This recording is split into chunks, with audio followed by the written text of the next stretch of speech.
স্বপ্ন দেখেছেন যেন সে তার প্রিয় বস্তু আল্লাহর রাস্তায় কুরবানি করে। সে প্রথম দিন 100 উট দিছে, প্রিয় বস্তু কুরবানি হয় নাই। দ্বিতীয় দিন সেটা কুরবানি হয় নাই। তৃতীয় দিন তোমার সন্তানকে আল্লাহর রাস্তায় কুরবানি করার জন্য বিরাট ময়দানে নিয়ে যাইতেছে।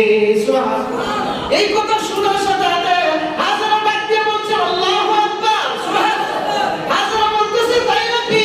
আমার সন্তানকে আমার আল্লাহ কবুল করে নিছে। সুবহানাল্লাহ। আমার সন্তানকে যদি আমার আল্লাহ যদি কবুল করে নিয়ে থাকে, আমার আল্লাহর রাস্তায় যদি আমার সন্তানকে যদি কুরবান করলে যদি আমার আল্লাহ যদি খুশি হয়ে যায়, আমি হাজারের কোনো আর দুঃখ নাই। সুবহানাল্লাহ। আমি হাজারের কোনো দুঃখ নাই। আমি তো জানি না কার বাবা তাকে জবাই করার জন্য আল্লাহর রাস্তায় জবাই করার জন্য তাকে নিয়ে যাইতেছে। আমি যদি জানতাম আমার ওই সন্তানকে আল্লাহর রাস্তায় কুরবান করার জন্য নিয়ে যাইতেছে, তাহলে আমি আমার সন্তানকে আরো সুন্দর করে সাজায় পরায় দিয়ে দিতাম। সুবহানাল্লাহ। কেমন আল্লাহ আশিক ছিলেন তারা। ইব্রাহিম পয়গম্বর ওইদিকে নিয়ে যখন চলে গেছেন, শয়তান হাজেরার সাথে পারে নাই। হাজেরা ত্যাগ করে দিল, যাও। তার প্রস্তাব প্রত্যাখ্যান করে দিল। শয়তান দেখতেছে আর তো কোনো কাজ হবে না, কি করা যায়? যদি তাড়াতাড়ি যদি ইব্রাহিমকে যদি না ফিরাই, তাহলে তো আর কোনো কাজ হবে না, সে আল্লাহর নৈকট্য অর্জন করে ফেলবে। শয়তান দৌড়তেছে হযরতে ইব্রাহিম আলাইহিস সালাতু ওয়াস সালামের কাছে, গিয়া ইসমাঈল আলাইহিস সালাতু ওয়াস সালামকে পেছন দিয়ে ডাকে, এদিকে আসো, এদিকে আসো। ইসমাঈলকে পেছনে পেছনে ডাকে। ইসমাঈল আলাইহিস সালাতু ওয়াস সালাম উনাকে বলে, তুমি কে? আমি হলাম মিস্টার ইবলিস। কতটুকু কিসের জন্য আসছো? কয়েকটা কথা শুনে দাও। বলে, কোথায় যাইতেছো? আমার বাবার সাথে আমি ঘুরতে যাইতেছি। না না না, তোমাকে ঘুরতে নিয়ে যায় না। বলে, কোথায় নিয়ে যাইতেছে? বলে, তোমাকে জবাই করার জন্য বিনার ময়দানে নিয়ে যাইতেছে। ইসমাঈল আলাইহিস সালাতু ওয়াস সালাম বিশ্বাস করে না। বলে, এটা কখনো হতে পারে না, কারণ আমার বাবা আমাকে বড় মহব্বত করে। বিশ্বাস যখন করে না, বাবার প্রস্তাব দিতেছেন, ইবলিস এই কথা বিশ্বাস করে না। এক পর্যায়ে ইবলিস বলতেছে, তোমার বাবাকে আমার আল্লাহ স্বপ্নে দেখাছেন যেন তোমাকে আল্লাহর রাস্তায় যেন কুরবানি করে দেয়। সুবহানাল্লাহ। ইসমাঈল পয়গম্বর সাথে বলে, তাই নাকি? আমার আল্লাহর রাস্তায় যদি আমাকে কুরবানি করার জন্য যদি আমার বাবা এই ময়দানে না থাকে, আমার আল্লাহ যদি রাজি খুশি হয়ে থাকে, আমি ইসমাঈল আমার বাবার হাতে আল্লাহর রাস্তায় কুরবান হতে আমি কোনো দ্বিধাবোধ করব না। সুবহানাল্লাহ। এই হলো ইসমাঈল পয়গম্বর আল্লাহর নৈকট্য অর্জন করেছেন। ইব্রাহিম আল্লাহর নৈকট্য অর্জন করেছেন। এখন থেকে ইসমাঈলের সাথে ভালো না। এখন কি করবে? এখন আর কোনো দেরি করা নাই। ওই জায়গার মধ্যে ইসমাঈল পয়গম্বরকে ইব্রাহিম আলাইহিস সালাতু ওয়াস সালাম জবাই করার জন্য প্রস্তুতি হচ্ছেন। তিনি ওনাকে বলতেছেন, ও বাবা শুনো, ইন্নী আরা ফিল মানামি আন্নী আযবাহুকা। এ বাবা, আমি স্বপ্ন দেখেছি তোমাকে আল্লাহর রাস্তায় জবাই করতেছি, আল্লাহর রাস্তায় জবাই করতেছি। ফানজুর মাযা তারা। ইব্রাহিম নবী বলেন, তোমার কি মন্তব্য, তোমার কি পরামর্শ, তুমি আমাকে বলো তোমার বক্তব্য। ইব্রাহিম নবী কথা বলার পর ইসমাঈল আলাইহিস সালাতু ওয়াস সালাম বললেন, বাবা আল্লাহর রাস্তায় কুরবানি করার জন্য আপনাকে আল্লাহ স্বপ্ন দেখাইছে। বলে, হ্যাঁ স্বপ্ন দেখাইছে। তোমার কি বক্তব্য, তোমার কি বক্তব্য আমার কাছে বলো।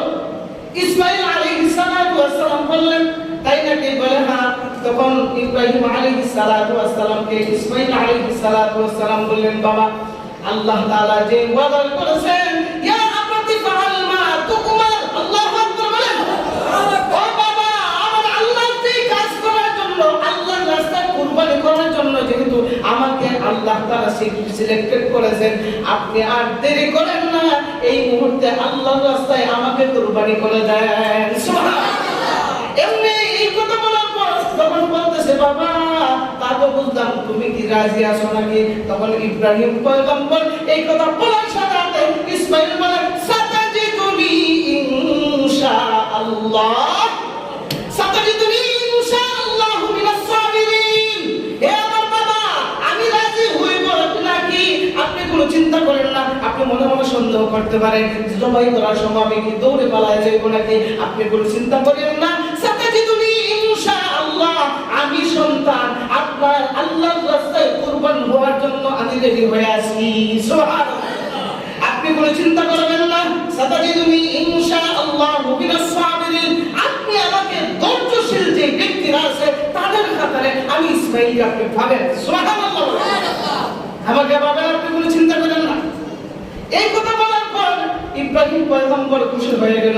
এমন সন্তান দুনিয়াতে জন্ম দিয়ে তো অনেক লাভ হয়েছে, আল্লাহ তাআলা জন্ম দিয়েছে। আমি তো মনে মনে ভয় পাইছিলাম তুমি কি পালায় যাও নাকি, তবে আমি মনে মনে এটা সিলেক্ট করছিলাম তুমি রাজি হইলো জবাই করবো, না রাজি হইলো আমি আল্লাহর রাস্তায় তোমাকে জবাই করবো। সুবহানাল্লাহ। কিন্তু দেখেন রাজি হয়ে গেছে। এবার ইসমাঈল আলাইহিস সালাতু ওয়াস সালাম বলতেছে বাবা জবাই করবেন, তবে আমার চারটা ওসিয়ত আছে। কয়টা ওসিয়ত সবাই করে বলেন? চারটা ওসিয়ত আছে। বলে বাবা তোমার কি চারটা ওসিয়ত? বলে বাবা আমার চারটা ওসিয়ত হলো, এক নম্বর ওসিয়ত হলো বাবা আমার গলার মধ্যে যখন তরবারি চালায় দিবেন গো বাবা, চালায় দেওয়ার সাথে সাথে রক্ত যখন চিটকে মানে যখন আমার জামা যখন লালে রঞ্জিত হয়ে যাবে, তখন আমার এই রক্ত মাখা জামাটা আমার আম্মা জানের হাতের মধ্যে নিয়ে দিয়ে সুবহানাল্লাহ। আমার বাবা আমার আম্মা জানে না বিনা বাদানে আল্লাহর রাস্তায় আপনি আমাকে কুরবানি করার জন্য নিয়ে আসতেন। আমার মা যদি জানতেন তাহলে আমার মার কাছ থেকে আমি সুন্দরভাবে বিদায় নিয়ে আসতাম, কিন্তু এই সুযোগটা আমি পাই নাই। আপনি এক কাজ করেন, আমার এই রক্ত মাখা জামাটা আমার মায়ের হাতের মধ্যে দিয়ে আমার মায়ের রক্ত মাখা জামাটা দেখে যেন সান্ত্বনা প্রকাশ করে। সুবহানাল্লাহ। দুই নম্বর ওসিয়ত কি? হযরত ইসমাঈল বলেন বাবা দুই নম্বর ওসিয়ত হলো তো বাবা আমাকে যখন জবাই করবেন, জবাই করার সময় আমার হাত পা গুলো ভালোভাবে বাইদা ফেলাইবেন। আল্লাহু আকবার।